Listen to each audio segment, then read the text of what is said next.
కొత్త వాటిని కొన్నప్పుడు దానిపై స్టిక్కర్ అలాగే ఉంటుందండి, చేతో తీసినా కూడా రావు. అయితే మనము స్టవ్ వెలిగించి ఇలా స్టీల్ పాత్రని కానీ మనం కొన్న పాత్రను కొద్దిగా వేడి చేసామనుకోండి, దానిపై ఉండే స్టిక్కర్ అనేది చాలా ఈజీగా వచ్చేస్తుంది. వీటికి కొద్దిగా వేడి చూపిస్తే సరిపోతుంది. తర్వాత దీనిని మనము గిన్నెలు తోమే సోప్తో క్లీన్ చేసేసుకుంటే ఈ మరకలు కూడా మనకి కనబడకుండా ఉంటాయి. ఆనియన్ని కట్ చేసేటప్పుడు ఇలా పొడవుగా కాకుండా చిన్న చిన్న పీసెస్గా కట్ కావాలంటే వీటిపై ఉండే పొట్టునంతా తీసేసి మధ్య మధ్యలో ఈ నైఫ్తో ఘాట్లు పెట్టుకొని అప్పుడు కట్ చేస్తే మనకి ఆనియన్స్ అనేవి పొడవుగా కాకుండా ఇలా చిన్న చిన్న పీసెస్గా కట్ అవుతాయి. వీటిని మనము కూరల్లో వాడినప్పుడు చాలా ఈజీగా ఫ్రై అయిపోతాయండి, ఎక్కువ టైం కూడా తీసుకోదు. చూడండి, ఎక్కువగా వాడినప్పుడు స్టీల్ పాత్రలు అనేవి ఇలా తుప్పు పట్టిపోతాయి. ఇలా తుప్పు పట్టిన పాత్రలను ఎలా క్లీన్ చేసుకోవాలనో చూసేయండి. ముందుగా వెడల్పాటి గిన్నెలో కొన్ని వాటర్ని వేసుకున్నాక కొద్దిగా బేకింగ్ సోడాను అలాగే హాఫ్ చెక్క నిమ్మరసాన్ని కూడా ఈ వాటర్లో కలిపేసుకోవాలి. నేను వెనిగర్ని కూడా వేస్తున్నాను. ఈ పాత్రను ఒక 5 నిమిషాల పాటు ఈ వాటర్లోనే ఉంచాలి. 5 మినిట్స్ తర్వాత ఈ పాత్రను తీసుకొని, ముందుగానే మనం దీంట్లో నిమ్మరసాన్ని యూజ్ చేసాం కాబట్టి ఆ నిమ్మ తొక్కను తీసుకొని ఇలా తుప్పు పట్టిన దానిపైన రాయాలి. తర్వాత దీనిని వాటర్తో క్లీన్ చేస్తే చాలా ఈజీగా క్లీన్ అయిపోతుందండి. చూశారు కదండి, ఎక్కడ కూడా తుప్పు పట్టిన మరకలు అనేవి మనకి కనబడవు. టమాటాపై ఉండే తొక్క ఈజీగా రావాలంటే దానిపై కొద్దిగా ఆయిల్ని అప్లై చేసి ఫోక్ని కుచ్చి స్టవ్ పైన పెట్టేసామనుకోండి, టమాటాపై ఉండే తొక్క అనేది ఈజీగా వచ్చేస్తుందండి. మనము తొక్కతో అలాగే ఉడికించుకుంటే టైం అనేది ఎక్కువగా తీసుకుంటుంది. చట్నీలు చేసేటప్పుడు కానీ రసం చేసుకునేటప్పుడు ఈ ప్రాసెస్లో చేయండి. టైంతో పాటు గ్యాస్ కూడా ఇలా 2 సేవ్ అవుతాయి. టమాటాపై ఉండే తొక్క అనేది ఈజీగా డైజెషన్ కాదండి. మనము వెల్లుల్లి రెబ్బలను ఎక్కువగానే యూజ్ చేస్తామండి, పప్పులోకి కానీ లేదా వెల్లుల్లి కారం చట్నీ చేసుకునేటప్పుడు కూడా మనము వెల్లుల్లి రెబ్బలను పై ఉండే పొట్టును తీయాలంటే చాలా టైం పడుతుందండి.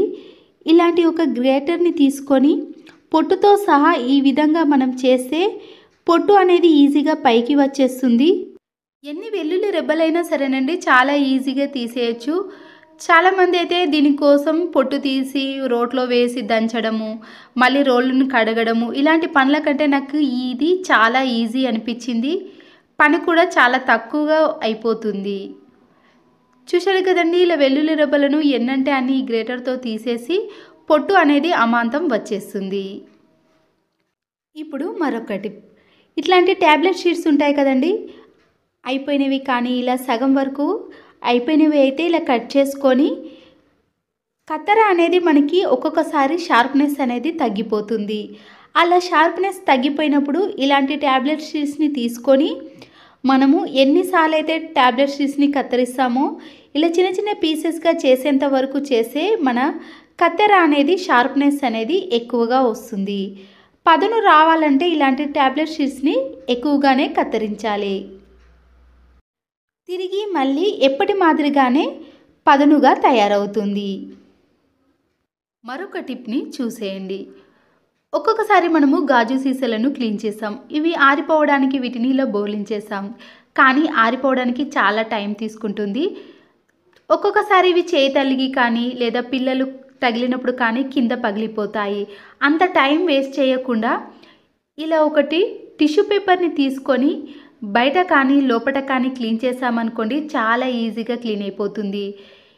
ఇలా గాజు సీసాలో మన హ్యాండ్ అనేది పట్టదు కాబట్టి ఇలా ఒక స్పూన్తో కానీ ఇంట్లో అవైలబుల్లో ఉండే ఇలా పొడవైన వాటితో తీసుకొని ఈ టిష్యూ పేపర్ని మొత్తం కూడా ఈ గాజు సీసాను క్లీన్ చేస్తే గాజు సీసా అనేది త్వరగా ఆరిపోతుంది.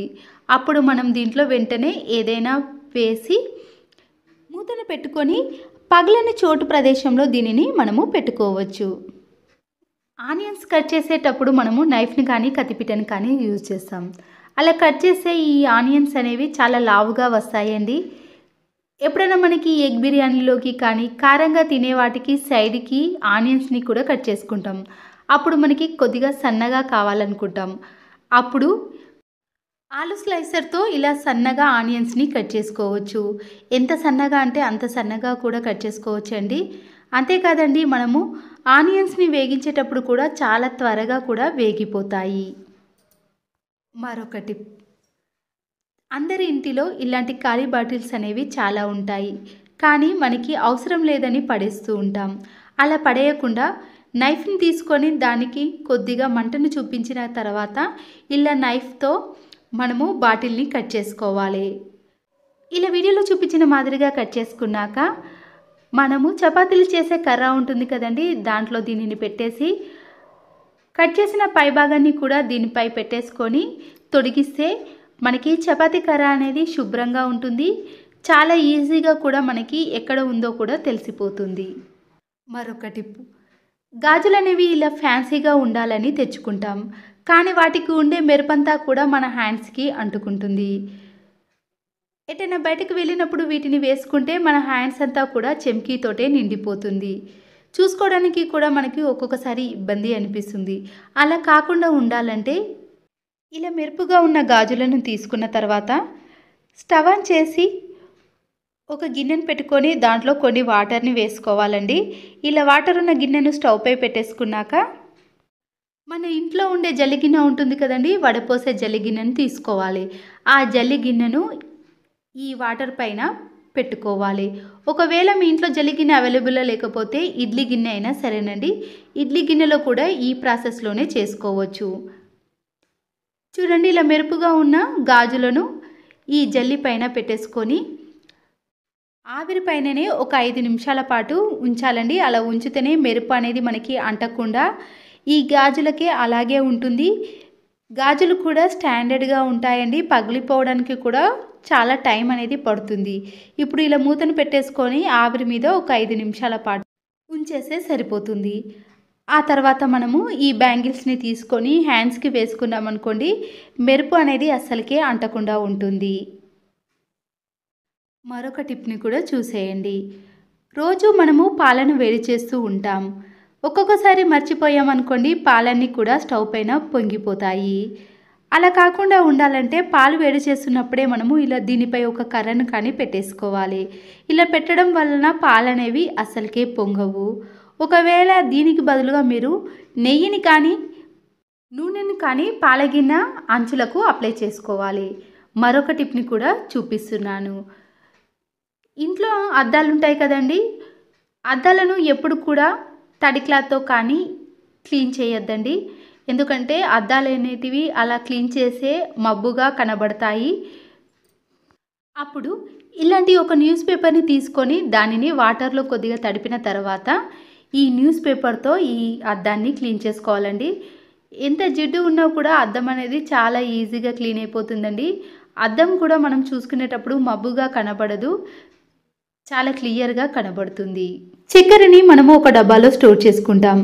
ఇలాంటి డబ్బాలో స్టోర్ చేసుకున్నప్పుడు చీమలు అనేవి ఒక్కొక్కసారి ఎక్కువగా వచ్చేస్తాయి. అలా చీమలు ఈ చక్కెరకి దరిచేరకుండా ఉండాలంటే వీటిలో 4-5 లవంగాలు వేశారనుకోండి, ఆ ఘాటుకు చీమలు అనేవి రాకుండా ఉంటాయి. డస్ట్బిన్ కవర్స్ కానీ ఇంకేదైనా కవర్స్ని మనము ఇలా ఈజీగా ఓపెన్ చేయాలంటే కొద్దిగా టైం అనేది తీసుకుంటుందండి. ఇలా వీడియోలో చూపించిన మాదిరిగా ఇలా 2 వైపులా హ్యాండ్స్ని పెట్టుకొని గట్టిగా ప్రెస్ చేసామనుకోండి, ఇలా సాగుతుంది. కాబట్టి కవర్ అనేది చాలా ఈజీగా ఓపెన్ అవుతుంది. ఇలా మనము ప్రతిసారి డస్ట్బిన్ కవర్ని ఓపెన్ చేసేటప్పుడు ఇబ్బంది పడకుండా ఉండాలంటే ఈ చిన్న టిప్ని ఫాలో అవ్వండి. ఇంట్లో ఉండే వైపర్ని కానీ మాప్ స్టిక్ని కానీ ఏదైనా తీసుకోండి. క్లాత్ను ఇలా 2 సైడ్స్ పరుచుకున్న తర్వాత మధ్యలో ఇలా సీజర్తో చిన్న హోల్ అనేది చేసుకోండి. ఇప్పుడు ఈ క్లాత్ హోల్లో మనము మాప్ స్టిక్ని కానీ లేదా వైపర్ని కానీ ఇలా ఈ హోల్ నుంచి పెట్టేసుకోవాలండి. ఈ క్లాత్ని ఇలా పెట్టేసుకోవడం వలన పూర్తిగా కూడా మనకు వైపర్కి కానీ మాప్ స్టిక్కి కానీ ఇలా కింది వైపు వచ్చేస్తుంది. కింది వైపు క్లాత్ అనేది ఇలా ఓపెన్ ఉంది కదండి, దానికి చిన్న స్టిచ్చింగ్ కానీ నేనైతే ఇక్కడ స్టిచ్చింగ్ వేయకుండా పిన్నిస్ని పెట్టేస్తున్నానండి. ఇలా చేయడం వలన క్లాత్ అనేది ఓపెన్ కాకుండా అన్ని వైపులా ఉంటుంది కదండి. ఇప్పుడు ఈ క్లాత్తో మనము కబోర్డ్స్ పైన ఉన్న వాటిని మనము స్టూల్ కానీ ఏదైనా వేసుకొని క్లీన్ చేయాల్సి వస్తుంది కదా. అయితే ముందుగా మనము ఇలా ఏదైనా లిక్విడ్ని వేసి ఈ మాప్ స్టిక్తో మనము ఈజీగా పైన ఉన్న కబోర్డ్స్ని కూడా తక్కువ టైంలో ఈజీగా క్లీన్ చేసుకోవచ్చు. ఎవరైనా సరేనండి, స్టూల్ కానీ ఏదైనా చైర్ని యూజ్ చేసి ఇలా క్లీన్ చేసుకోవడం కంటే కింది నుంచే మనము ఇలా తక్కువ టైంలో ఈజీ ప్రాసెస్లో కబోర్డ్స్ అన్నిటినీ కూడా ఈజీగా క్లీన్ చేసుకోవచ్చు. ఇలా పైన ఉన్న కబోర్డ్స్ని క్లీన్ చేసుకోవడానికి ముందుగా క్లాత్ పైన లిక్విడ్ని వేసి ఇలా పైన ఉన్న కబోర్డ్స్ని క్లీన్ చేసుకోవాలి. చూసారు కదండి ఎంత డస్ట్ అనేది వచ్చిందో. ఇంట్లో ఉండే చిన్న చిన్న ఫ్లవర్ ప్లాంట్లు ఉంటాయి కదండి, దానిపై డస్ట్ చూసారు కదండి ఎలాగో ఉందో. దీనికోసం మనం క్లాత్ని కానీ ఎలాంటి వాటిని యూజ్ చేయకుండా ఇలా అరటిపండు తొక్కను యూజ్ చేస్తే సరిపోతుంది. ఈ అరటిపండు తొక్కతో మనము ఈ ఫ్లవర్ ప్లాంట్ని ఈజీగా క్లీన్ చేసుకోవచ్చు. చూస్తున్నారు కదండి ఎంత ఈజీగా క్లీన్ అయిపోతుందో. ఇలాంటి వాటిని క్లీన్ చేయడానికి మనము క్లాత్లను కానీ ఇంకేదైనా యూజ్ చేసినా కూడా మళ్ళీ దాన్ని క్లీన్ చేయాల్సిన పని కూడా ఉంటుంది. ఇలా మనం పడేసే తొక్కతో కూడా ఈ ఫ్లవర్ ప్లాంట్లను ఈజీగా క్లీన్ చేసుకోవచ్చు. అంతే కదండి మంచి షైనింగ్లోకి కూడా వస్తాయి. మరొక యూస్ఫుల్ టిప్ని కూడా చూసేయండి. ఒక స్పాంజ్ స్క్రబ్బర్ని తీసుకొని ఇంట్లో ఉండే స్పీకర్ల పైన కానీ లేదా టీవీ పైన కబోర్డ్స్ పైన డస్ట్ అనేది చాలా ఎక్కువగా పడుతుందండి. మనకి కనిపించిన డస్ట్ కూడా చాలా ఎక్కువగా ఉంటుంది కదా. ఇలా వాటిని క్లీన్ చేసుకోవాలంటే ఏదైనా క్లాత్ కంటే ఇలాంటి స్క్రబ్బర్తో క్లీన్ చేసుకున్నారనుకోండి డస్ట్ అనేది పూర్తిగా ఈ స్క్రబ్బర్కి వచ్చేస్తుంది. ఇలాంటి వాటినే కాకుండా ఇలాంటి విండోస్ ఉంటాయి కదండి, వాటిని కూడా క్లీన్ చేసుకోవడానికి ఈ స్క్రబ్బర్ చాలా బాగా ఉపయోగపడుతుంది. ఆయిల్ క్యాన్స్ కానీ ఆయిల్ వాటర్ బాటిల్స్ ఉంటాయి కదండి, వాటిపై ఉండే జిడ్డును క్లీన్ చేయాలంటే చాలా ఇబ్బంది పడుతూ ఉంటాం. ఒకసారి కాదండి 2-3 సార్లు క్లీన్ చేయాల్సిన పని కూడా ఉంటుంది కదా. ఇలా విమ్ లిక్విడ్ ని ఆయిల్ క్యాన్ పైన వేసి స్క్రబ్బర్ తో క్లీన్ చేసుకోవాలి. ఇందులో ఆయిల్ ఉండంగానే మీకు క్లీన్ చేసి చూపిస్తున్నానండి. మొత్తం క్లీన్ చేసుకున్నాక టిష్యూ పేపర్ తో కానీ లేదా ఏదైనా క్లాత్ తో ఆయిల్ క్యాన్ ని క్లీన్ చేసుకోవాలి. చూడండి ఇప్పుడు నీట్ గా కనబడుతుంది కదా. ఆయిల్ మరకలు అనేవి అస్సలకే లేవు కాబట్టి ఈ టైంలోనే మనము ఆయిల్ క్యాన్ కి జిడ్డు ఏర్పడకుండా ఉండాలంటే ఇలా ఫాయిల్ పేపర్ని కట్ చేసుకొని ఆయిల్ క్యాన్ చుట్టూ కూడా వేసేయాలి. ఇలా చేయడం వలన జిడ్డు అనేది ఆయిల్ క్యాన్ పైన పడకుండా ఈ ఫాయిల్ పేపర్ పైనే పడుతుంది. కాబట్టి మనము 1 మంత్ కానీ లేదా 2 మంత్స్కి ఒకసారి క్లీన్ చేసుకున్నా కూడా ఆయిల్ క్యాన్ అనేది చాలా నీట్గా ఉంటుంది. మనకి క్లీన్ చేయాల్సిన పని కూడా ఎక్కువగా ఉండదు. ఇంట్లో ఇలాంటి రోల్ గోల్డ్ చైన్స్ కానీ లేదా గోల్డ్ చైన్స్ ఉంటాయి కదండి, అవి ఒక్కొక్కసారి ఇలా ముడి పడుతూ ఉంటాయి. వాటిని తీయాలంటే కూడా ఇబ్బంది పడుతూ ఉంటాం కదా. ఈ ముడి ఎక్కడ పడిందో అక్కడ వంట నూనెను కొద్దిగా ఇలా 2 డ్రాప్స్ వేయండి. ఇలా వేసిన తర్వాత ఈ చైన్ని ఈ చేతిలోకి తీసుకొని ఇలా హ్యాండ్స్తో మనము ఇలా బాగా ప్రెస్ చేయాలండి. ఇలా అప్లై చేసిన తర్వాత ఆయిల్ అనేది ఈ చైన్ మధ్యలోకి వెళ్ళటం వలన ముడి అనేది చాలా ఈజీగా తీసుకోగలుగుతాం. ఎక్కువ టైం కూడా తీసుకోదండి. ముడి పడినప్పుడు చాలా టైం తీసుకుంటుంది కదా. ఇలా మనము తక్కువ టైంలోనే ఈజీగా ఇలా ముడి పడిన చైన్ని కూడా తీసుకోవచ్చు. మీ ఇంట్లో ఇలా అయినప్పుడు ఈ ట్రిక్ని ఫాలో అవ్వండి. గాజు గ్లాసులను కానీ గాజు పాత్రలను వాటర్తో క్లీన్ చేస్తున్న తర్వాత ఇలా కింద బోర్లించేసి కానీ దాంట్లో తడి కానీ తేమ అలాగే ఉండిపోతుందండి. ఇలా కింద ఏదైనా స్టిక్ని పెట్టేసి అప్పుడు ఇలా గాలి వెళ్ళే విధంగా ఆరబెట్టేసుకున్నాం అనుకోండి, ఈ గాజు పాత్రలు అనేవి త్వరగా ఆరిపోతాయి. చినిగిపోయిన టీషర్ట్ని కానీ వాడని షర్ట్స్ ఉంటాయి కదండి, వాటిని ఇలా హ్యాండ్స్ వరకు కూడా పూర్తిగా కట్ చేసుకోవాలి. ఇలా కట్ చేసుకున్న టీషర్ట్ని మనము కింది నుంచి సీజర్తో పైన కొద్దిగా గ్యాప్ ఇచ్చి పూర్తిగా కట్ చేసుకోవాలి. ఈ టీషర్ట్ని మనము ఇలా పైన గ్యాప్ ఇచ్చాం కదండి, దాన్ని ఇలా రౌండ్గా మలుచుకోవాలి. ఇలా మాప్ మాదిరిగా వస్తుంది. ఇలా స్టిక్కు పెట్టేసి రబ్బర్ బ్యాండ్ను కానీ ఊడిపోకుండా ఉండటానికి ఏదైనా ప్లాస్టర్ కానీ వేసుకోవచ్చండి. ఇప్పుడు మనము ఇలా కట్ చేసుకున్న టీషర్ట్తో మనము చాలా రకాలుగా యూజ్ చేసుకోవచ్చు. ఇంట్లో ఉండే ఏదైనా డస్ట్ని క్లీన్ చేసుకోవడానికి కానీ ట్యూబ్లైట్ల పైన అలాగే వాచ్ల పైన ఫోటో ఫ్రేమ్స్ పైన ఇలా డస్ట్ని క్లీన్ చేసుకోవాలంటే ఈ మాప్ అనేది చాలా బాగా యూజ్ అవుతుంది. ఇంట్లో ఇలాంటి వేస్ట్గా ఉన్న ప్లాస్టిక్ బాక్సులు ఉన్నాయనుకోండి, ఇందులో ఇంపార్టెంట్ అయిన క్రెడిట్ కార్డులు, డెబిట్ కార్డులు, అలాగే పాన్ కార్డులు ఏవైనా పెట్టుకోవచ్చండి. చిన్న చిన్న ఫొటోస్ కానీ ఇలా అన్నీ పెట్టేసుకున్నాం అనుకోండి, మనకి టైంకి ఏది కావాలన్నా ఇలా ఈజీగా ఈ బాక్స్లో నుంచి తీసుకోవచ్చు. ఆయిల్ కవర్లో నుంచి ఆయిల్ అంతా యూజ్ చేసిన తర్వాత ఈ ప్యాకెట్ని పడేస్తారు కదండి. ఈ ప్యాకెట్ని పడేయకుండా మనము 2-3 రకాలుగా వాడుకోవచ్చు. ఇప్పుడు ఈ ఆయిల్ ప్యాకెట్లో మన ఇంట్లో ఉండే వుడెన్ స్టిక్స్ ఉంటాయి కదండి, వాటన్నిటిని కూడా ఇలా ఆయిల్లో బాగా అప్లై చేసి స్టిక్కు పూర్తిగా అప్లై చేసామనుకోండి, స్టిక్స్ అనేవి చాలా నీట్గా మళ్ళీ కొత్త దానిలా కనబడతాయి. ఇదే ఆయిల్ ప్యాకెట్ని ఇలా 2 సైడ్స్ కూడా పూర్తిగా కట్ చేసుకోవాలండి. అప్పుడు ఇది ఇలా ఓపెన్ అవుతుంది కదండి. దీంట్లో మన ఇంట్లో ఉండే స్క్రూ డ్రైవర్లు కానీ కటింగ్ ప్లేయర్లు పానలు ఉంటాయి కదా, అవి ఒక్కొక్కసారి సిలుమెక్కిపోతాయండి. సిలుమ అనేది ఈజీగా తొలగిపోవాలంటే ఇలా ఆయిల్ కి బాగా రుద్దేసామనుకోండి, దానికి ఉన్న జిడ్డు కానీ ఏదైనా సరేనండి ఇలా పూర్తిగా వచ్చేస్తుంది. అంతేకాకుండా ముందుగా ఇలా ఆయిల్ దాంట్లో మనము ఒక 1 అవర్ పాటు అలాగే ఉంచేసి వీటిని పొడి క్లాత్ తో క్లీన్ చేసుకొని చూడండి, చాలా నీట్గా ఎప్పటి మాదిరిగా కనబడతాయి. టిష్యూ పేపర్స్ని మనము ఇలా కవర్ల నుంచి డైరెక్ట్గా ఓపెన్ చేయకూడదండి, డస్ట్ అనేది పూర్తిగా పడుతుంది. కాబట్టి ఇలా కవర్ పైన మధ్యలో చిన్న హోల్ చేసుకొని ఈ టిష్యూ పేపర్ని మనము ఇలా విడివిడిగా చేసుకోవడానికి ఇలా వీడియోలో చూపించిన మాదిరిగా చేసేయండి. ఆ తర్వాత మనము ఎప్పుడు కావాలంటే అప్పుడు ఈజీగా టిష్యూ పేపర్ కావాలన్నప్పుడు ఈ హోల్ మధ్యలో నుంచి మనం తీసుకున్నాం అనుకోండి, వీటిపై డస్ట్ పడకుండా చాలా నీట్గా ఉంటాయి.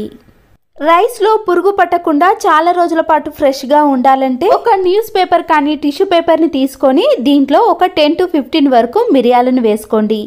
ఈ మిరియాలు అనేది ఘాటుగా ఉండటం వలన పురుగు అనేది అస్సలకే పట్టదండి, చాలా ఫ్రెష్గా ఉంటాయి. ఇలా ఊడిపోకుండా ఉండటానికి ఒక రబ్బర్ బ్యాండ్ను వేసి మధ్యలో చిన్న చిన్న హోల్స్ అనేవి చేసుకోండి. ఇలా చేసిన తర్వాత మనము బియ్యం సంచిలో వేసామనుకోండి, బియ్యం అనేది ఎంత కాలం ఉన్నా కూడా పురుగు అనేది అస్సలకే పట్టదు. మన ఇంట్లో రేషన్ బియ్యం కానీ ఏదైనా బియ్యాన్ని ఇలా బ్యాగ్లో వేసామనుకోండి, తాడు లేనప్పుడు ఇలా బ్యాంగిల్ని పెట్టేసామనుకోండి, దాంట్లోకి గాలి చొరబడకుండా ఉండటం వలన పురుగు పట్టకుండా ఇలా చాలా సంవత్సరాల పాటు స్టోర్ చేసుకోవచ్చు. ఒక టిష్యూ పేపర్ని కానీ లేదా ఏదైనా క్లాత్ని తీసుకొని దానిపై ఇలా వైట్ వెనిగర్ని కొద్దిగా వేసుకోండి. వాష్రూమ్లో ఉండే ఈ ఫ్లెష్ అనేది ఇలా హోల్స్ అనేవి క్లోజ్ అయిపోయినప్పుడు కానీ ఈ స్టీల్ వాటివనేవి ఇలా నీట్గా కొత్త దానిలా షైనింగ్లోకి రావాలంటే ఈ టిష్యూ పేపర్ని ఈ హోల్స్ పైన ఇలా క్లోజ్ చేసి మనము ఒక 10-20 మినిట్స్ పాటు అలాగే ఉంచేసామనుకోండి, ఆ హోల్స్ అనేవి పూర్తిగా ఓపెన్ అవుతాయి. అప్పుడు ఈ ఫ్లెష్ కూడా చాలా నీట్గా మళ్ళీ ఎప్పటి మాదిరిగా షైనింగ్లోకి వస్తుంది. ట్యాప్స్ పైన కూడా జిడ్డు ఏర్పడినప్పుడు ఈ టిప్ని ఫాలో అవ్వండి. సోప్ని మనము ఇలా సోప్ బాక్స్లో పెట్టేసాం కదండి, కింద తడి ఉండటం వలన సోప్ అనేది అరిగిపోతూ ఉంటుంది.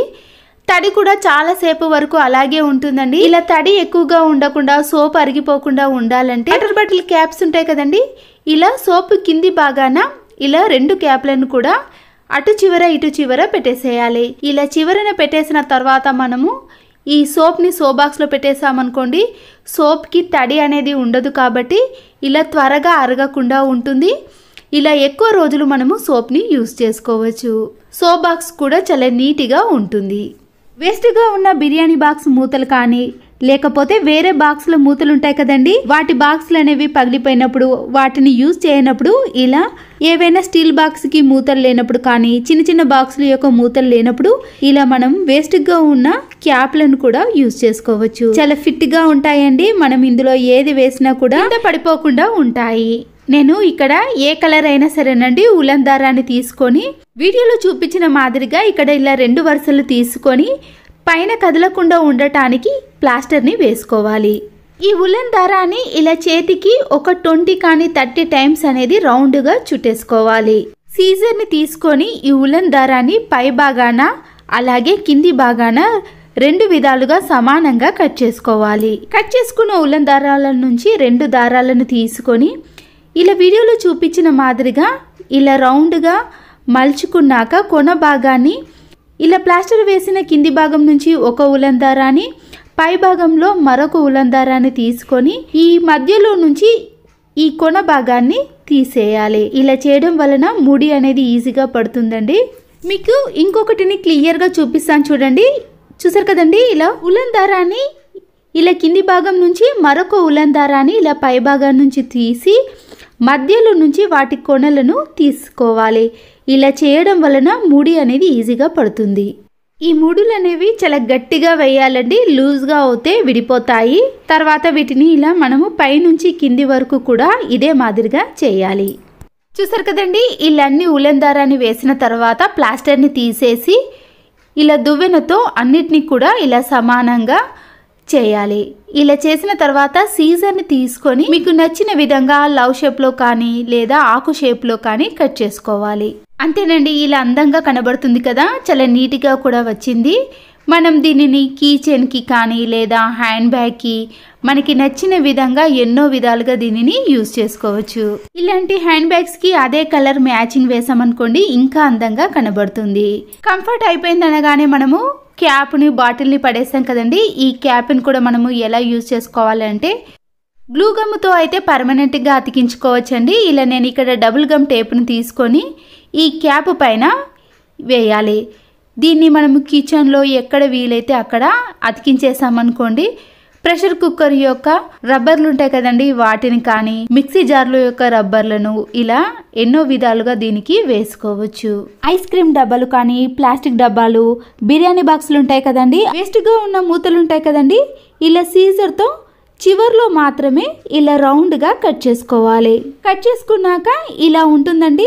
మీరు మరీ ఎక్కువగా కాకుండా నేనైతే ఇక్కడ హాఫ్గా కట్ చేసుకున్నానండి. గ్లూ గమ్ని తీసుకొని ఇలాంటి వేస్ట్గా ఉన్న ప్లాస్టిక్ బాక్సులకు ఇలా బకెట్ రూపంలో మనము హ్యాండిల్ని కూడా పెట్టుకోవచ్చు. చూసారు కదండి, చాలా నీట్గా అందంగా కనబడుతుంది. ఇందులో ఏవైనా వస్తువులను వేసుకొని కూడా మనము కబోర్డ్లో కానీ బయట కనబడే విధంగా పెట్టుకోవచ్చు. దోశ పిండి ఉంటుంది కదండి, దాంట్లో నుంచి నేను కొద్దిగా ఒక గిన్నెలోకి సపరేట్ చేశాను. చిక్కగా ఉందనుకోండి కొన్ని వాటర్ని వేసుకొని కలుపుకోవాలి. మనము దేవుని గదిలో కానీ లేదా ఇంటి ముందు ముగ్గుగా వేసుకోవడానికి ఇది చాలా బాగా ఉపయోగపడుతుంది. ఆరిన తర్వాత ఇది ఇంకా థిక్గా కనిపిస్తుంది. మనము నడిచినా కానీ పిల్లలు ఉరికినా కానీ ఈ ముగ్గు అనేది అంత త్వరగా చెరిగిపోకుండా చాలా సేపు వరకు ఉంటుంది. పండ్లని తెచ్చినప్పుడు కవర్లో ఉంచకూడదండి, త్వరగా పాడైపోతాయి. ఇలా గాలికి పెట్టినప్పుడు ఒక బుట్టలో కానీ ఏదైనా టబ్బులో కానీ వేస్తాం కదా, ఇలా వేసిన తర్వాత కూడా పైన చిన్న చిన్న పురుగులు అనేవి వాలుతూ ఉంటాయి. ప్లాస్టిక్ కవర్ని ఇలా ఒక కవర్ వేస్తే సరిపోతుందండి. కవర్ చిన్నగా ఉంది కాబట్టి ఇక్కడ నేను 2 కవర్లను వేసాను. దీనివల్ల మనకి ఈ పండ్ల పైన ఈగలు కానీ చిన్న చిన్న నుసి పురుగుల బెడద అనేది ఉండదు. చాలా రోజుల పాటు పండ్లు కూడా ఫ్రెష్గా ఉంటాయి. ఇలాంటి కవర్స్ మనకి పోస్ట్ ద్వారా వస్తాయి కదండి, వీటిని మనము డైరెక్ట్గా పైన ఓపెన్ చేయకుండా ఇలా వీడియోలో చూపించిన మాదిరిగా పైన కొద్దిగా మాత్రమే ఓపెన్ చేసి ఇలా కింది భాగాన మనము సైడ్లో కొద్దిగా కట్ చేసుకోవాలి. ఇలా చేత్తో అన్నా కూడా ఈజీగా వచ్చేస్తుందండి. ఆ తర్వాత మనం దాంట్లో నుంచి ఈజీగా తీసుకోవచ్చు. తర్వాత మనము ఇలా పూర్తిగా ఓపెన్ చేయలేదు కాబట్టి మళ్ళీ మనం ఇంపార్టెంట్ ఏవైనా ఇందులో పెట్టుకోవచ్చు.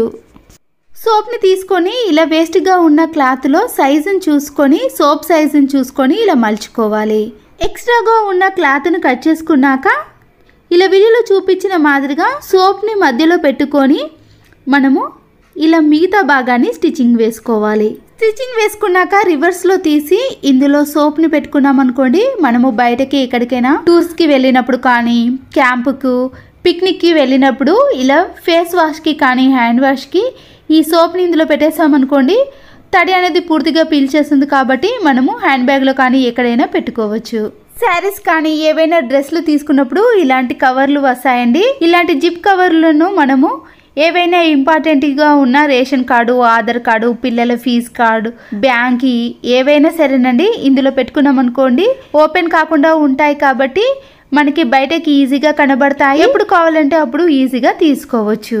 వెల్లుల్లి రెబ్బలపై ఉండే పొట్టును తీయాలంటే ఇబ్బంది పడతాం కదండి, పొట్టును తీయకుండానే మనము డైరెక్ట్గా ఇలా ఏదైనా ఒక కవర్లో తురిమేదాన్ని పెట్టేసి డైరెక్ట్గా పొట్టుతోటే మనము ఇలా గట్టిగా తురిమేసామనుకోండి, దానిపై ఉండే పొట్టు అనేది చాలా ఈజీగా వచ్చేస్తుంది. దీనితో పాటు మన పని సులువుగా అవడమే కాకుండా మనము తురిమే దాన్ని కూడా క్లీన్ చేయాల్సిన పని కూడా ఉండదండి. ఈ కవర్లో నుంచి మనము ఇలా తురిమిన దాన్ని తీసుకొని కర్రీలో కానీ చట్నీలో కానీ యూజ్ చేసుకోవచ్చు. బూస్ట్ ప్యాకెట్ను ఓపెన్ చేసిన తర్వాత అలాగే బయట పెట్టేసామనుకోండి, అది గడ్డ కడుతుంది. ఇలా గడ్డ కట్టకుండా పొడి పొడిగా ఉండాలి అంటే మనం షుగర్ని కొద్దిగా యాడ్ చేయండి. ఇలా వేయడం వలన బయట ఎన్ని రోజులు పెట్టినా కూడా గడ్డ కట్టకుండా చాలా రోజుల పాటు ఫ్రెష్గా ఉంటుంది. అంతే కదండి, మనము బూస్ట్ బాక్సులు కూడా తెచ్చుకుంటాం కదా, ఆ బాక్స్లో కొద్దిగా షుగర్ని వేసి చూడండి, మనము తడి స్పూన్ పెట్టినా కూడా గడ్డ కట్టకుండా ఉంటుంది.